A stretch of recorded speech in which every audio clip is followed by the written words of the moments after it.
I want you to help me welcome our keynote for tonight, Mr. Homero Magana.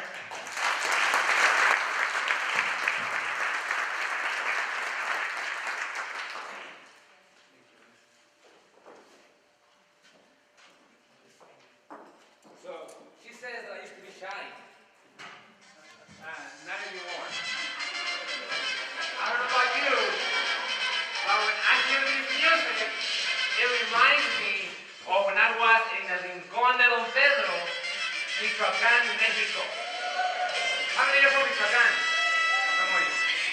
So, when I was growing up, I remember the first time I was asked to dance. I was probably like 8 years old. And I remember asking a girl to dance with me. And I remember I was dancing cumbia. But it was supposed to be in that style, ranchera, and I was so shy. I was like, oh my God, my friends are making fun of me because I don't know how to dance. And so from that moment on, I remember, yes, the peer pressure at the age of 7, 8, 9 years old to begin to blend in the tradition of El Rancho, to start learning how to dance, because at the age of 9, 10, 11, you already start asking girls out to dance in El Rancho. So for me, at that very young age, I started learning this music. And so when I was growing up in El Rincón de Don Pedro, in Michoacán, Mexico, never in my mind did it occur that one day I was going to come to this country. For me, my journey was going to be working on the fields in El Rincón. So in the next 35 minutes, my goal is to take you to a journey of 36 years. I just gave you my age. So I'm 36 years old. But I'm going to take you on a journey, because when I began this journey, I realize now that I'm 36 years old, that this is a journey that many of our students travel. Whether you're an English learner, whether you're not an English learner, it doesn't matter. The reality is that every day when we go to school, we face so many challenges. And we as educators have the responsibility to find a way to connect those students to resources. We have the responsibility to provide students the tools for them to be resilient. We are responsible to make sure that we provide opportunities for these students to network. I am very humble to know Vanessa Calderon, Adriana Pulido, Oscar Verdín, Emilio Cordova, 4 people that I got to know to future leaders of America. So today, my job is to try to take you to a journey that hopefully, as you start thinking about my story, you are able to think of an English learner in your school site, somebody that you're working with, and think of, really, do I see that student eventually going to the White House? Maybe becoming the President of the United States? Maybe becoming a director or a program in my district? Maybe becoming the principal, the superintendent?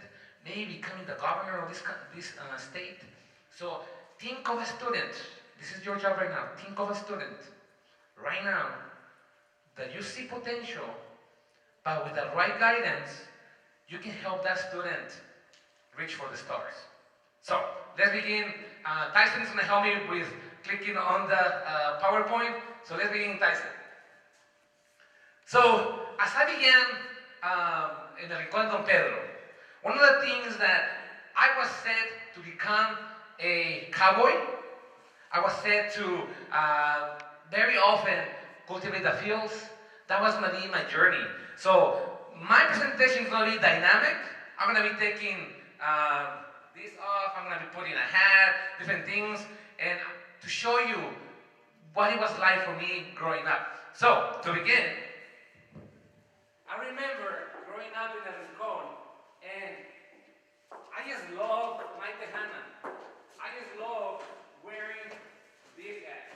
And I remember growing up, riding a horse, milking the cows, and doing all type of work with a hat. But what happened to me? The moment that I came to this country in the United States, I had to let go of this hat. Because going to middle school, going to high school, this was not allowed in high school. I couldn't go with a Mexican hat. No, neither did I go with a Mexican hat to elementary in Mexico. But walking to the streets, it was part of my identity. So coming to this country, I had to let go of my hat. And so, was it easy? No, it was probably really, really hard. However, I had to let go. And when I came to Fillmore High School, Fillmore Middle School, within a year, I was told that I was going to get to know cholos and to be careful with the cholos because I could join in a gang. And I remember somebody telling me, you're going to be a cholote. What's a cholote, right? A big cholo, big gang member, right? And so I was like, how am I going to become a big gang member? Right? I mean, I'm coming from El Rancho, whole different lifestyle, and I'm going to become a cholote. Yeah, within a year, I was walking, like. And within the first year, I got introduced to music such as music from like Snoop Doggy Dogg, the album 1993. I remember buying it in the swap meet to listen to that cool music. And I didn't understand any English, but it was just cool because my friends who were English learners, who had been here in this country for less than a year, were already listening to that music. So then, after a year of being in this country, I was acclimating to, or not assimilating, but acculturating to the culture, to the system, to the language. So then in 9th grade, I remember being in the classroom in math, and a student touched my private, my behind. And so I turned around, and I asked my best friend. My best friend said, hey, ¿quién fue, güey? Who was it? And he's like, oh, it was this other friend. So I trusted my friend, and I go to the other friend, and talking about self-control. I'm like, ¿quién fue? I hit him. Who was it? And I hit him on the head. And so I did not have no self-control. I can't also learn how not to have self-control at that time yet. My parents either. So I was used to El Rancho, right? So I hit him on the head. He gets up, and he's taller than me. I'm like, oh my God, right? So we get into a fight inside the classroom, and I get suspended for 3 days. When I went to the assistant principal, he says, Homero, if you keep fighting in school, you're going to not be able to go to college. So at that time, I had no idea what was college. I had no idea what it was all about. So I was like, okay, I don't care. But when the intervention happened was when I got home. And my dad said, ven acá, get over here. I said, I brought you to this country to succeed, not to fail. I brought you to this country so that you can have a better education than me. I don't want you to be working on the fields like me. You continue to be fighting in school the way you are doing it now. I'm going to take you out of high school, and you're going to work with me for the rest of your life, picking lemons and oranges. Now, I already at the age of 7 and 8th grade, I had started working with my dad picking lemons and oranges. So I knew what it was like to pick lemons and oranges. So today, I brought a little sample for you. So, picking oranges and lemons is, you could say easy work. Yeah, but when it is on a margarita, right? When you're drinking a margarita, the lemons are easy. But carrying an 80-pound bag full of lemons, full of oranges, and then you're in 8th grade, 9th grade, 10th grade, 11th grade, 12th grade, first year in college, it becomes heavy. And you realize that waking up at 5, 6 in the morning to go all the way to Bakersfield and pick oranges, it becomes really, really hard. To pick lemons, it becomes really hard. So when my dad gave me that talk and said, you better start working in school, I send you to school to learn. Right? I send you to school to learn. I want to have an education. I only have a 2nd grade education. So that's when it really hit me. I was the oldest of 5, 4 sisters, and I was the oldest. And I had a sister that was handicapped. She had meningitis when she was 1 month old in Mexico. And so due to the lack of money and where we live, there was not enough medical care to help her out. So that's the reason why when we came to this country, my dad was working here on the fields for seasonally. He would work for 9, 10, 11 months, and then he would go back to Mexico. When Ronald Reagan helped pass the amnesty bill in 1996, that allowed my dad in 1993 to get our visas for all of us and come to this country. So when we came to this country, we came with the idea that we're going to stay with my dad, we're going to be able to be close to him. And school was a priority, but it was not the main priority. Going to college was not the main priority. The priority was survival. Be able to go to school, learn as much as you can, and as soon as you got there from high school, you're going to start working. So this was going to be my job, even after I got there from high school. I knew that I was going to be picking lemons and oranges after I got there from high school, because I was just there for the moment. But then something happened. So you can click on the next slide, please. So, emotional intelligence. I don't know about you, but the reality is that we as people, we're social people. We learn through others. We learn so many things. And so for me, when I started joining all these sports, that I decided to focus on my, soccer. I started with AYSO. And people will say, AYSO, that's basic soccer, right? Yeah, but for me, it was like being in the Mexican national team. For me, I wanted to become a professional soccer player. I wanted to be, the next. There you go, thank you. It's pretty good. I wanted to be a professional soccer player. So for me, being able to play AYSO soccer, it opened so many doors. I scored 16 goals in 9 games. I felt like Messi. But Messi in Fillmore, right, in AYSO. And so, as I began playing soccer, I gained the confidence, and yeah, that's me with a mullet. That was my style back then in Mexico, so it was like the right thing to do at the time, playing soccer and having long hair. Then, my PE teacher said, Homero, you're always running in PE. You're always running in PE, and you don't stop, you just keep running. Why don't you run track and field and cross country?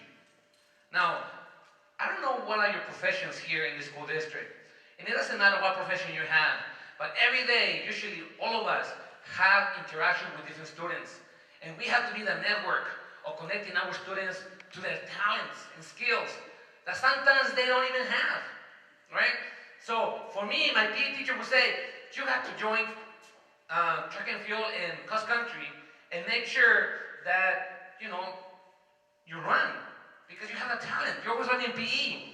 Don't take PE anymore. So finally, I listened to that teacher, and my sophomore year, I ran track and field.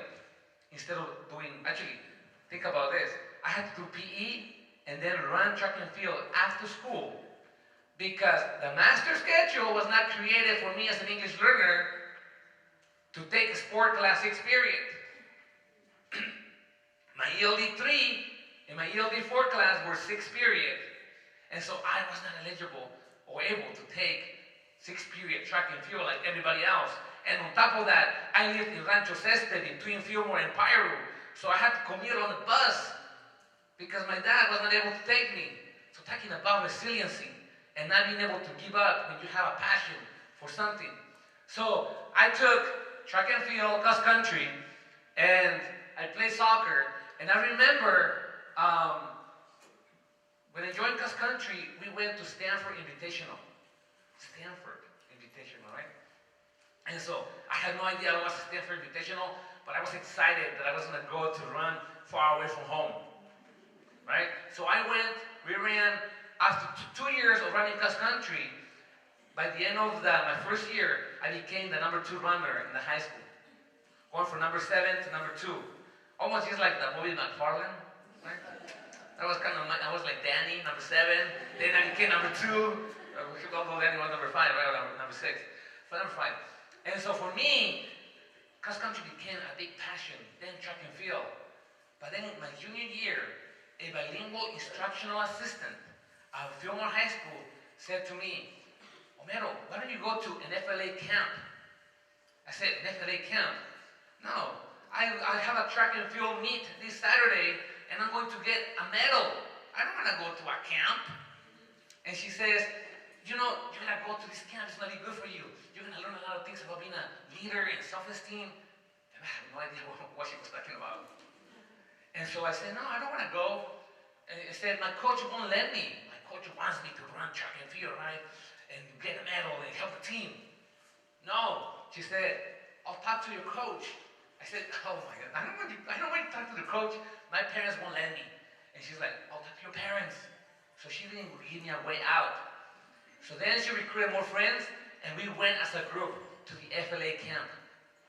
As Vanessa said, when I went to the FLA camp in 1998, I met an amazing amount of Latino students who had the power and the desire to go to college and become the first ones in the families to go to college and become the future leaders of America. And so it inspired me. It inspired me in ways that I never thought that I could be inspired. So after that, I was elected to go to Washington, D.C. in 1998 and go for 10 days and stay in Washington, D.C. and learn about the political system. Wow, that was just amazing. Then after that, I came back to Fillmore High School, really excited and everything, and started doing even better academically. And I remember graduating from Fillmore High School my last year with a 4.7 GPA or 16. It was just like, why is that? Because I took an AP Spanish literature class. My coach from cross country and track and field would say, you gotta take Spanish. No, ¿para qué? Why do I take Spanish? I already know how to speak Spanish. No, you should take it because when you go to college, it's gonna be good for you. So finally, I took eventually AP Spanish 4, AP Spanish 5, passed both exams, and so when I went to Mopar College, I was able to get like 16 units credit. And so, talking about again, a teacher making an influence on me to take Spanish, for me, I wanted to take woodshop instead. I wanted to learn how to cut the wood, and I was there for one semester, and I loved it.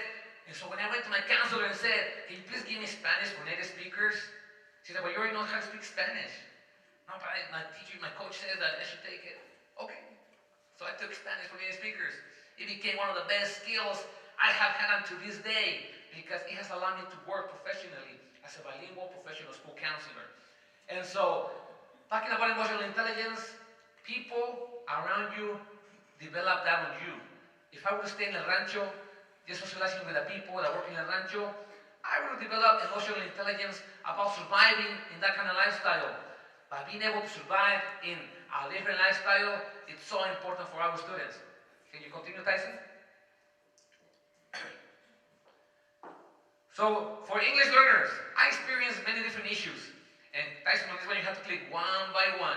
So one of the issues that I experienced, listening to the music of Snoop Doggy Dogg and having no clue, and leaving kind of my music for a little bit, right? Number 2, Dr. Seuss books. I remember getting books from Dr. Seuss for my first Christmas in the United States, and I had no idea what were those green eggs and ham. It didn't make sense to me. I never ate green eggs and ham at home, and so it didn't make sense. Number 3, Hamlet, Shakespeare, my senior year, taking Shakespeare classes, right, of Hamlet, and learning or figuring out how to understand Shakespeare. As an English learner, being here only 5-6 years, right? Number 4, taking the SAT my senior year. It says daily practice, but I didn't practice. I just showed up to take the SAT. Sat, sit down. Take the test, right? That was my style, right? Nobody told me that I had to take hours and hours of preparation for the SAT. I was a good athlete, so I was thinking that I could just go to college, because I would run 3 miles in like 16 minutes and 30 seconds, just because I was a very good soccer player, that maybe at university would want me to play with them, and they wouldn't care about my SAT scores. And when I scored like on the 90th percentile, I was like, wow, I'm so good. I'm in the top 90%. No, it was the opposite. So my scores were very low. And so I remember being at Fillmore High School, and one of my teachers had gone to UCLA. And he went to UCLA, and he would always say, oh, UCLA is a school that I went to. Oh, UCLA. So all of a sudden, I'm starting to think, I want to go to UCLA. I want to go to UCLA too. Because if my teacher, Mr. Martinez, wants to go to UCLA, I want to go to UCLA too. So my dream began happening, but practicing for the SAT was something that nobody told me that I could be part of a program such as AVID. And I remember coming to school in Fremont High School at 7 o'clock in the morning, or 7:10, and I would see all these kids entering a class with Mr. Joe Torres and being in this AVID program. Nobody ever told me that maybe I could be there in that class too. I would just wait and do my homework outside while everybody else was going to college, was going to go to the university. So, next one, Tyson. Then I went to Moore College and I took my first grammar class. And wait, shouldn't I have learned grammar when I was learning English my first 3 or 4 years? No, I have never been exposed to a grammar class. And so for the first time I take a grammar class at Moore College and I get a D in that class. And my dream was to go to UCLA. I really wanted to go to UCLA. So after that happened, I said to myself, you know what, I have to focus academically and forget about sports and just focus on my academics, and you know, the rest is history. So next one, Tyson. Continue. So then I had to get used to the sarcasm that happened in English. People would tell me, you know, weird things in being sarcastic, teachers, and I would take it seriously. Okay, I'll do it, you know. They were just kidding. And I didn't understand that. So as an English learner, sometimes you face those, you know, idioms or language or sarcastic comments that people make. And so you don't understand. So sometimes you feel embarrassed. And so you never want to participate in class. If somebody makes a comment in class, a teacher or another student, and you feel intimidated, you never want to raise your hand again and say anything else. Next, Tyson. And then comments like this or words like this. Drug-free zone. For me in Spanish is zona de drogas gratis. You can get free drugs right here. So those things didn't make sense to me, right? Seeing the signs in the school. Why is there a drug-free zone or drug-free weapon school? I didn't understand those things, right? Next one, Tyson. And then open house. You're welcome to the open house. So am I going to open my house? Like, I didn't understand those things. Oh, open house is for my parents to go. My parents never went to an open house, ever.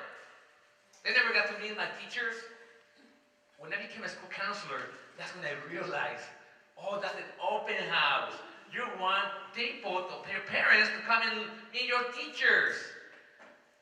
So, those little things, hopefully, as you work with English learners, you're encouraged. That's why you always have a very low percentage of English learners in your classes. Open house, what does that mean? You gotta teach the parents, what does that mean?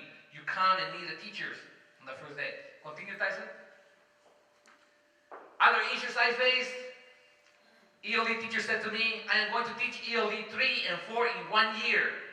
And I want all of you to do your homework and work really hard, and you're not going to be in ELD 3 for 1 year and ELD 4 for another year. That's too long. You need to be in regular classes.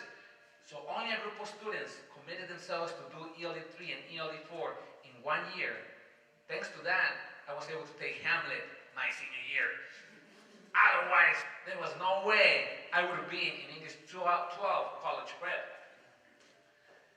And then 6th period, I talked about the 6th period conflict with track and field. And then I became the homecoming prince. What does that mean? You know, I was elected by all my friends and everybody to be the homecoming prince. And I missed the ceremony. I didn't go to the football game because I was at Stanford running cross country. So I never experienced what it was like to go to a homecoming dance and all that. And those are issues that happen sometimes to English learners. They never get to experience the activities that happen in the school the way we want them to experience those activities. Because we feel that they are not part of us. Luckily for me, I was able to experience something such as being a homecoming prince, right? So, continue, Tyson. So, one of the things that I want to share with you is that your English learners that are in this district, they already have the grit. They already have what it takes to be the best students that they can be. To be the straight A students, to be B students, to be C students. Yeah, some of them may want to be D or F students. But they already have the skills necessary for them to be successful. What is happening is motivation. Who is going to inspire these students to make sure that they come to school every day ready to learn? It will take a village, the community, parents, you as educators, because the reality is that if I will rely on the test scores that I took on the SAT my senior year, there's no way I would have ever been admitted to UC Berkeley, to UCLA, to UC Santa Cruz, Santa Barbara, San Diego.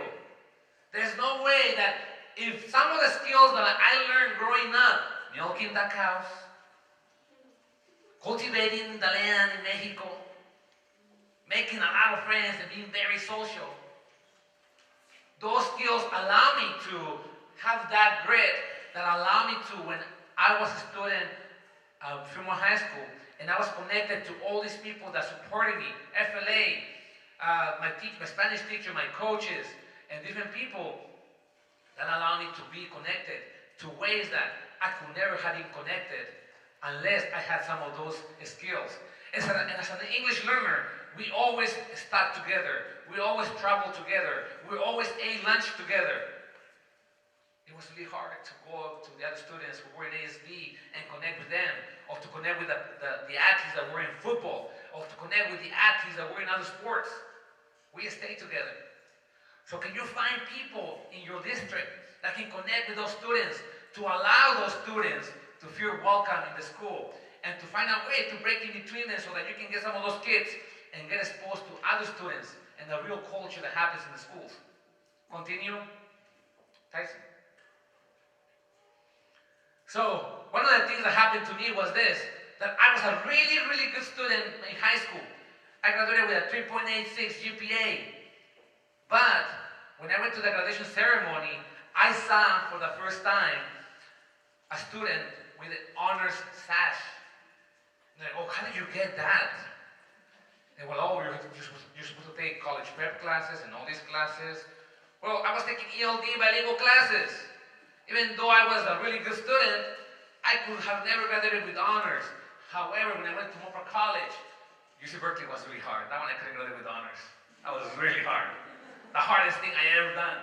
But then, San Diego State, in season, I was able to be able to graduate with honors. And so, it's really important for you to know that some of your students right now, hopefully they're in college prep classes. And if they're in college prep classes, how can we move those students to regular college prep classes so that those students can have opportunities to go to college? And if they don't go to college after high school, at least they experience what it is like to be in a rigorous class in high school, so that they leave at least the high school experiencing a rigorous class, and with a lot of accommodations, a lot of support. Don't just throw them into college prep classes and don't provide support. You gotta provide them support. Continue, Tyson. And then, if you're able to have a growth mindset, if you're able to have a growth mindset as a student, you're gonna be able to learn so many skills. As a professional, people believe that effort or practice cultivates intelligence, skills, and talents. There's no way that I would have been able to go to the White House and introduce Michelle Obama and be called to provide feedback to Michelle Obama's Reach Higher initiative if it wasn't because of all the work that I have done beforehand. If it wasn't because I always went to summer school. As an English learner, I was told, oh, you can go to summer school. Okay, I'll go. I didn't have to go, but I still went. And so, anytime I was able to do a sport, I never say almost no. And so I always say yes, yes, yes, yes. And so I was open to always grow. Being here with this hat in Mexico, in El Rancho, you know, that was my life. Being at the White House with Michelle Obama, Barack Obama, the dogs. Meeting the daughters, right? Malia, Sasha.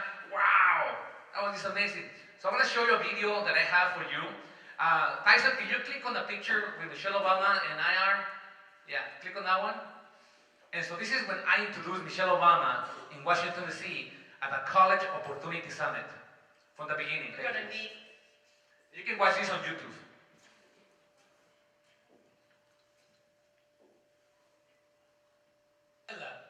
Stated, education is the most powerful weapon you can use to change the world.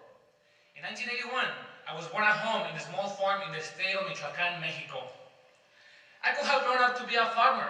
However, in 1993, at the age of 12, my father, a seasonal agricultural worker in California, decided to migrate with our family of 7 to this country. Our transition to this country opened the doors of opportunity for my development as a human being and an educated person. As I became acculturated to the new school system, language, and lifestyle in this country, I experienced many academic, language, and social challenges. For example, in 9th grade, I was suspended for 3 days because I got in a fight inside a classroom. When I got home, my dad said to me, "Son, I brought you to this country to succeed, not to fail. I brought you to this country so you can get a better education than me. I don't want you to be working on the fields." As a result of that meeting with my dad, I decided to embrace sports, do well in school, in my faith, and in my community. During my junior year, I was chosen by a school counselor to attend a camp organized by a former school counselor on the importance of higher education. Her words of knowledge and inspiration motivated me to be just like her. I went up to Mobile Community College and transferred to the University of California at Berkeley, where I received my bachelor's degree. Determined to be a student advocate, I obtained a master's in school counseling credential from San Diego State University, and recently an administrative master's degree and credential from California State University, and I was also able to study with UCLA, Spain, Morocco, and Portugal. They are all presidents of the universities in the United States. I am a proud professional school counselor at Moore Park High School, and I am an advocate for all students, particularly first-generation college students, to have open access to the courses they need to fulfill their post-secondary dreams. On behalf of my colleagues and parents throughout this country who impact the lives of the students they serve each and every day, it is my great honor to be here with you today. I am humble and proud to support the President's College Opportunity Agenda and our First Lady's Reach Higher initiative. Please join me in the honor of introducing you to the First Lady of the United States of America, a passionate champion and advocate, ensuring every student in this country has the same opportunity to achieve the American dream, Ms. Michelle Obama.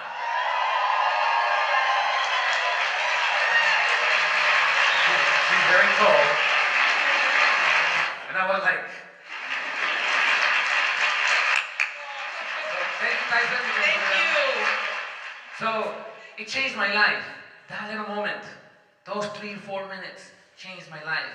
Because from that moment on, I knew that my life was not going to be the same. When you introduce the First Lady of the United States, it changes your life. Academically, professionally, personally. And so after that, we got an invitation to go to the White House Christmas holiday party. So I took my wife, so we both went. And then as a result of that, so many things happened. So Tyson, can you please click, let's see, go back to the previous slide. Click on this picture. Thank you. And this is what happened since then. Nissan selected me as a Hispanic who dominates in the school counseling profession. You can put the sound. Try it again. Mi papá trabajó por 30 años piscando limón, naranja, un poquito de todo. Mi papá tuvo que realmente hablar conmigo y decirme, si yo te mando a la escuela todos los días para que estudies y quiero que tengas una mejor educación que yo, la educación te abre las puertas y te da tantas oportunidades. Tú como hispano puedes realmente estudiar y tener una mejor vida. Que uno como consejero escolar tiene la oportunidad día a día de cambiarle la vida a un estudiante del rancho, llegar a la universidad pública número 1 en los Estados Unidos. Es un ejemplo de que cuando tú trabajas duro, puedes dominar todo lo que te propones. Thank you. So from now on, Tyson, you can just click on the slides and just go one by one, like every 5-10 seconds, and I'm gonna just share with you final comments. So, to conclude, what does this mean for you, for me, for all of us? I represent all your English learners. When I was in high school, people did not believe that one day probably I could be doing this type of work. Nobody ever told me, Homero, we believe in you.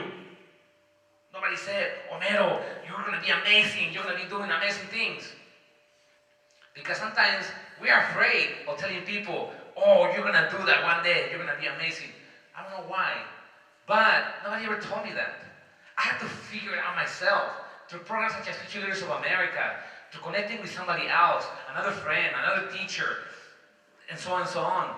So our job as educators, what I have realized over the past 11 years, I have worked as a professional school counselor, 7 years at the high school level, and 4 years elementary and middle school level. And one of the things that I realized is that oftentimes we as educators, we do our job to the best of our ability. And our students come to our classrooms, to our offices, and we get to know them. But sometimes we don't really get to know them because it's hard to get to know them personally. So sometimes we don't have to get to know them personally. We can connect them to other people, to other organizations.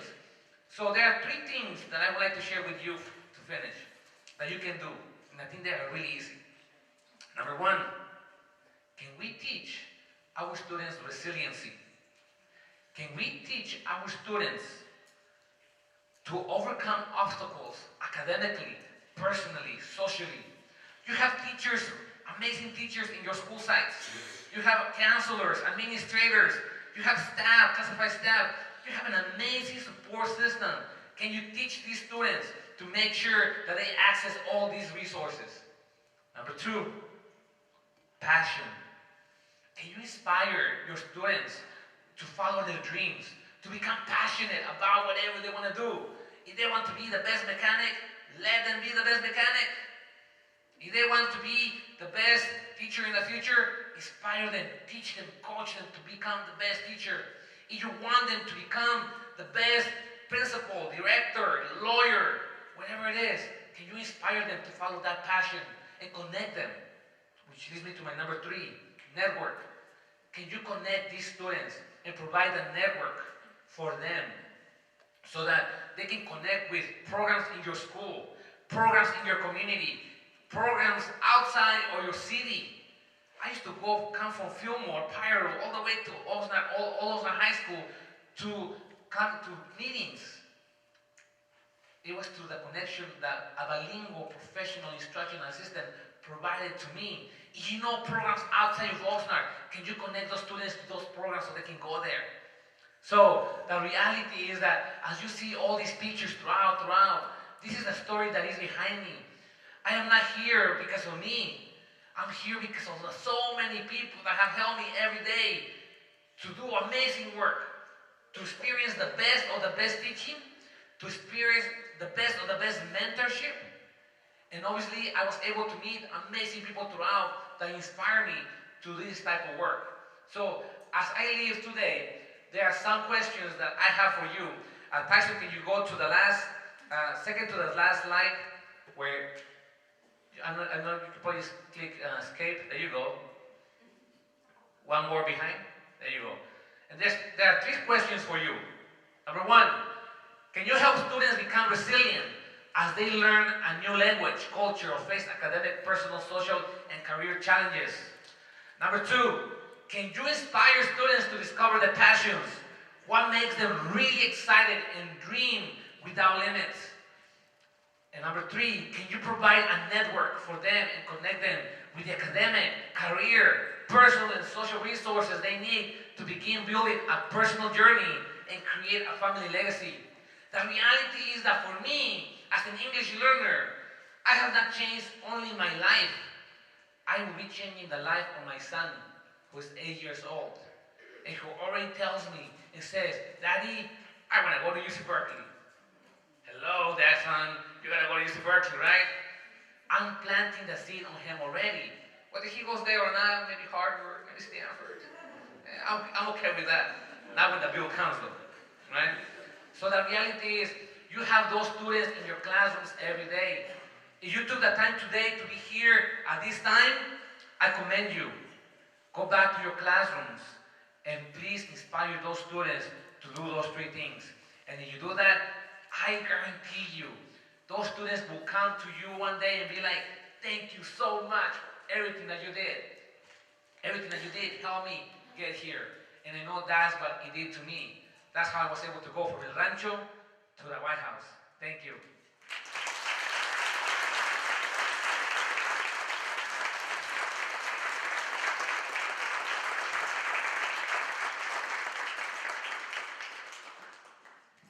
Why don't we give him another OUHSD applause to Mr. Homero Magana. And as he was saying his last words, I know that we're preaching to the choir. As he mentioned, you're here because you care. You want to help all of your students. And I wish this pack, this performing arts were to be filled with all of our OUHSD teachers. Because I feel that every single teacher needs to hear that message. So somehow we got the video, thanks to Dale, and we're going to spread it. Because I want every single teacher to hear this.